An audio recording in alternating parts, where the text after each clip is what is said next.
for evidence closes on the 12th of December, and I hope everyone here will consider providing their views if they haven't already done so.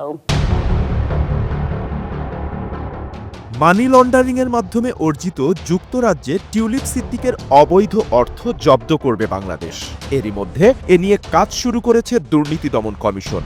স্থানীয় সময় রোববার British গণমাধ্যম the টেলিগ্রাফে প্রকাশিত এক প্রতিবেদনে এ তথ্য জানা গেছে। দ্য টেলিগ্রাফের প্রতিবেদনে বলা হয়েছে, বাংলাদেশ কর্তৃপক্ষ যুক্তরাজ্যের কর্মকর্তাদের জানিয়েছেন, লন্ডনের টিউলিপের যে কোটি কোটি টাকার সম্পদের খোঁজ পাওয়া গেছে তা বাংলাদেশ থেকে পাচারকৃত অর্থে কেনা।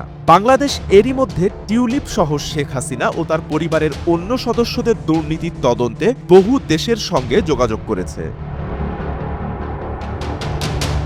প্রতিবেদনে বলা হয়, যুক্তরাজ্যের সিটি মিনিস্টারের পদ থেকে পদত্যাগ করার প্রায় 1 মাস পরও বাংলাদেশে খালা শেখ হাসিনার শাসনের সঙ্গে যোগসূত্র ও সম্পদ বিষয়ক প্রশ্নের মুখে পড়েছেন টিউলিপ। যুক্তরাজ্যের এমপি টিউলিপ অল্প সময়ের জন্য সিটি মন্ত্রীর দায়িত্বে ছিলেন। দুর্নীতির বিরুদ্ধে লড়াই ছিল তার দায়িত্বের অন্তর্ভুক্ত।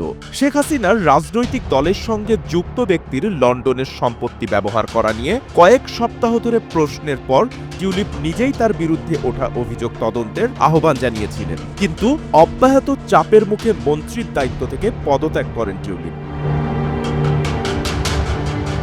বাংলাদেশের রূপপুর পারমাণবিক বিদ্যুৎ প্রকল্প থেকে ৩.৯ বিলিয়ন পাউন্ড অর্থ আত্মসাতের অভিযোগ রয়েছে টিউলিপ সিদ্দিক, শেখ হাসিনা সহ তাদের পরিবারের অন্য সদস্যদের বিরুদ্ধে।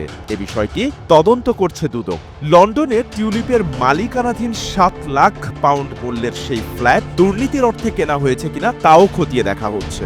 এদিকে টিউলিপ সিদ্দিকের এক মুখপাত্র এ ব্যাপারে দ্য টেলিগ্রাফকে বলেছেন, এসব অভিযোগের পক্ষে কোনো প্রমাণ উপস্থাপন করা হয়নি। এ বিষয়ে কেউ টিউলিপ সিদ্দিকের সঙ্গে যোগাযোগ করেননি এবং তিনি এসব দাবিও নাকচ করেছেন।